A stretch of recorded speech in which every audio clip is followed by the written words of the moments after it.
بسم اللہ الرحمن الرحیم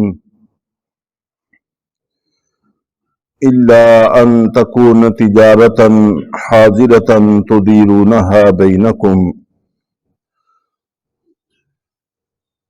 ہاں البتہ تمہارے درمیان آپس میں اگر نقد لین دین ہو، فَلَيْسَ عَلَيْكُمْ جُنَاحٌ أَلَّا تَكْتُبُوهَا، تو تم پر کوئی گناہ نہیں ہے کہ تم اس کو نہ لکھو۔ چھوٹا موٹا معاملہ، چھوٹا موٹا آپس کا لین دین، اس کو اگر نہ بھی لکھا جائے تو کوئی حرج کی بات نہیں ہے۔ چنانچہ مسند احمد میں نبی پاک صلی اللہ علیہ وسلم کا واقعہ منقول ہے کہ مدینہ منورہ میں آپ نبی پاک صلی اللہ علیہ وسلم نے ایک دیہاتی سے ایک گھوڑا خریدا۔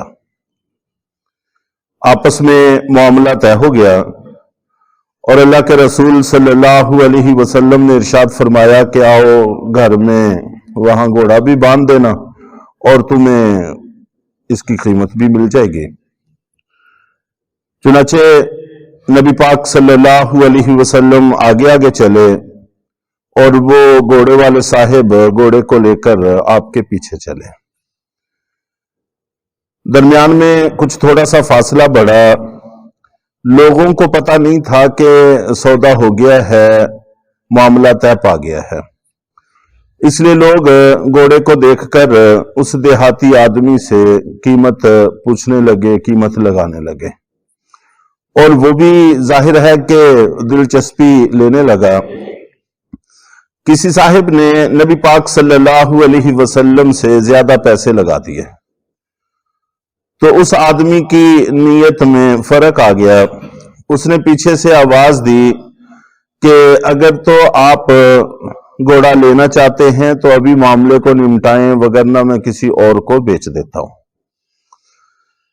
نبی پاک صلی اللہ علیہ وسلم رکے اور آپ نے فرمایا کہ آپ کسی اور کو کیسے بیچ سکتے ہیں جبکہ ہمارا آپس میں معاملہ طے پا گیا ہے؟ تو اس نے کہا کہ ہمارا آپس میں کوئی معاملہ طے نہیں پایا، میں نے تو آپ کو گھوڑا بیچا ہی نہیں۔ تو لوگوں نے کہا کہ اللہ کے بندے، یہ اللہ کے رسول ہیں، اللہ کے نبی ہیں، وہ حق کے علاوہ کچھ بھی نہیں بولتے، تم یہ کیا کہہ رہے ہو؟ اور جب ان کا آپس میں لین دین ہوا تھا اس وقت کوئی گواہ بھی موجود نہیں تھا۔ اس سے یہ بھی معلوم ہوا کہ گواہ بنانا بھی ضروری نہیں ہے، چھوٹے موٹے آپس کے نقد لین دین پر گواہ ہونا بھی کوئی ضروری نہیں ہے، اور لکھنا بھی کوئی ضروری نہیں، یہاں لکھا بھی کچھ نہیں گیا اور گواہ بھی نہیں بنائے۔ چنانچہ ابھی یہ بات چل ہی رہی تھی تو حضرت خزیمہ رضی اللہ تعالی عنہ وہاں آ گئے۔ انہوں نے آ کر بات سنی اور سننے کے بعد، اور وہ دیہاتی آدمی بار بار یہی کہی جا رہا تھا کہ گواہ لائیں، تو حضرت خزیمہ نے فرمایا کہ میں گواہی دیتا ہوں کہ اللہ کے رسول صلی اللہ علیہ وسلم اس گھوڑے کو خرید چکے ہیں۔ تو اللہ کے رسول صلی اللہ علیہ وسلم نے ارشاد فرمایا کہ تم گواہی کیسے دے سکتے ہو جبکہ تم موقع پر موجود نہیں تھے، اور گواہ بھی دو ہونا ضروری ہے اور تم اکیلے ہو۔ یہاں پر نبی پاک صلی اللہ علیہ وسلم کا از خود اپنے گواہ کو ٹوکنا، یہ بھی امت مسلمہ کے لیے ایک بہت بڑی ہدایت ہے کہ حق سے انسان کو نہیں ٹلنا چاہیے، ہمیشہ حق پر رہنے کی کوشش کرنی چاہیے، حق بات کسی حال میں بھی انسان نظر انداز نہ کرے۔ تو جرا اس دیہاتی کا حق تھا، دیہاتی نے ابھی کوئی جرا نہیں کی گواہ پہ، خود نبی پاک صلی اللہ علیہ وسلم ارشاد فرما رہے ہیں کہ تم گواہی کیسے دے سکتے ہو؟ تو حضرت خزیمہ رضی اللہ تعالیٰ عنہ نے بڑی اچھی بات کہی۔ انہوں نے عرض کیا کہ اللہ کے رسول، ہم نے آپ کے کہنے پر اللہ کو مانا ہے، جنت کو مانا ہے، جہنم کو مانا ہے، آخرت کو مانا ہے، قبر کے معاملات کو مانا ہے۔ ہم آپ کے کہنے پر جب اتنی ساری باتیں مان سکتے ہیں تو یہ تو ایک بہت چھوٹا اور معمولی معاملہ ہے، یہ ہم آپ کے کہنے پر کیوں نہیں مانیں گے؟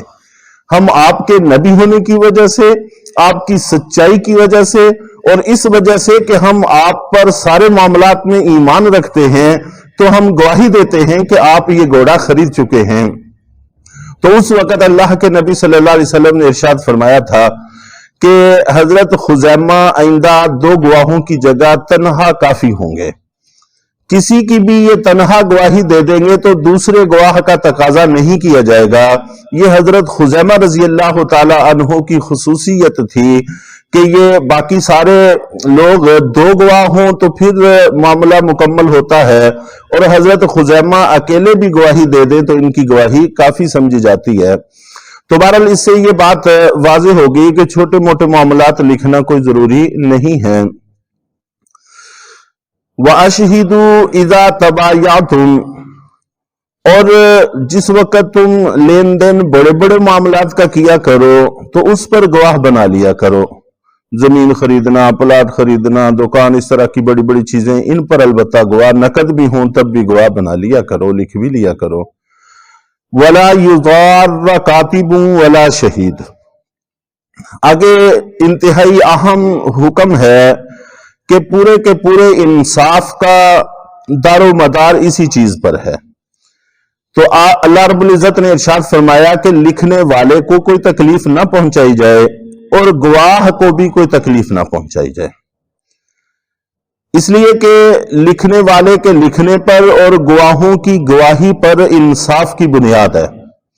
اگر تم ان کو اذیت میں مبتلا کرو گے تو پھر نہ تو کوئی لکھنے والا لکھنے کے لیے تیار ہوگا اور نہ گواہی دینے والا گواہی کے لیے تیار ہوگا۔ اور اس بات کو بیان کرنے کے لیے اللہ رب العزت نے کئی الفاظ دہرائے ہیں۔ وَإِن تَفْعَلُوا فَإِنَّهُ فُسُوقٌ بِكُمْ، اگر تم ایسا کرو گے یعنی ان کو تکلیف پہنچاؤ گے تو یہ تمہاری طرف سے اللہ کی نافرمانی شمار ہوگی، تم نے اللہ کی نافرمانی کی ہے، فسق کبیرہ گناہ کیا ہے۔ وَاتَّقُوا اللَّهَ، اور اللہ کا دل میں ڈر پیدا کرو، اس کام سے بچو، اللہ سے ڈرو۔ وَيُعَلِّكُمُ اللَّهُ، اور اللہ تعالیٰ تم کو اس کی تعلیم دیتے ہیں۔ تو یہ تیسری دفعہ اس بات کو دہرایا، وَاللَّهُ بِكُلِّ شَيْءٍ عَلِيمٌ، اور آگے فرمایا کہ اللہ تعالیٰ ہر چیز کو جانتے ہیں۔ تو یہ 4 جملے ارشاد فرما کر ہمیں اس طرف متوجہ کیا جا رہا ہے کہ لکھنے والوں کو اور گواہوں کو بلا وجہ تکلیف میں مبتلا نہ کرو۔ چنانچہ اس وقت جن حالات سے ہم گزر رہے ہیں، چوکیوں میں، تھانوں میں، کچہریوں میں، عدالتوں میں جو کچھ برتاؤ ان گواہوں کے ساتھ کیا جا رہا ہے وہ مجرموں سے بھی بدتر ہے۔ مجرموں سے بھی ایسا برتاؤ نہیں کیا جاتا جیسا ان سے کیا جاتا ہے۔ سارا دن ان کو وہاں بٹھا دیا جاتا ہے اور صاحب موجود نہیں ہوتے، اور روز تاریخ ڈال دی جاتی ہے، فلاں دن آنا، اب فلاں دن آنا۔ ایک شریف آدمی جو اپنا کام کاج کرتا ہے، حلال روزگار کماتا ہے، اس کے لیے روزانہ ایسی جگہوں پر جانا یہ بذات خود ایک بڑی مصیبت ہے۔ پھر وہاں گھنٹوں بیٹھ کر انتظار کرنا یہ اس سے بڑی مصیبت ہے۔ پھر ان سرکاری افیسروں کا رویہ یہ اتنا ہتک امیز ہوتا ہے کہ اس وقت واقع میں صحیح گواہ، شریف آدمی گواہ ملنا یہ تقریباً ناپید ہو گیا ہے، ناممکن ہو گیا ہے۔ ہاں البتہ کرائے کے جھوٹے گواہ وہ ہر جگہ دستیاب ہیں۔ تو یہ ایسی چیز ہے، اگر تم ان کو تکلیف پہنچاؤ گے تو پھر انصاف ملنا مشکل ہو جائے گا اور ظلم زیادتی کا دور دورہ ہوگا۔ اب لوگ جھوٹے گواہ کھڑے کر کے جھوٹے فیصلے کروا لیتے ہیں، اور اس کی وجہ یہی ہے کہ کوئی شریف آدمی گواہ بننے کے لیے تیار ہی نہیں ہے۔ اتنی اذیت سے کون گزرے؟ اس لیے اللہ رب العزت کا یہ حکم بڑا واضح ہے، وَلَا يُضَارَّ كَاتِبٌ وَلَا شَهِيدٌ، کہ کسی لکھنے والے کو اور گواہی دینے والے کو تکلیف نہ پہنچائی جائے۔ وَإِن تَفْعَلُوا فَإِنَّهُ فُسُوقٌ بِكُمْ، اگر تم ایسا کرو گے، ان کو تکلیف پہنچاؤ گے تو یہ تمہاری طرف سے اللہ کی نافرمانی شمار ہوگی۔ وَاتَّقُوا اللَّهَ، اور اپنے دل میں اللہ کا ڈر پیدا کرو۔ وَيُعَلِّمُكُمُ اللَّهُ، اور اللہ تم کو اس کی باقاعدہ تعلیم دیتے ہیں۔ واللہ بکل شیء علیم، اور اللہ تعالی ہر چیز کو خوب اچھی طرح سے جانتے ہیں۔ تو اللہ تعالی ہم سب کو تمام معاملات صحیح نمٹانے کی توفیق عطا فرمائے، صحیح طریقے پر اپنانے کی توفیق عطا فرمائے، اور ہمارا پورا کا پورا نظام صحیح رخ پر ڈل جائے۔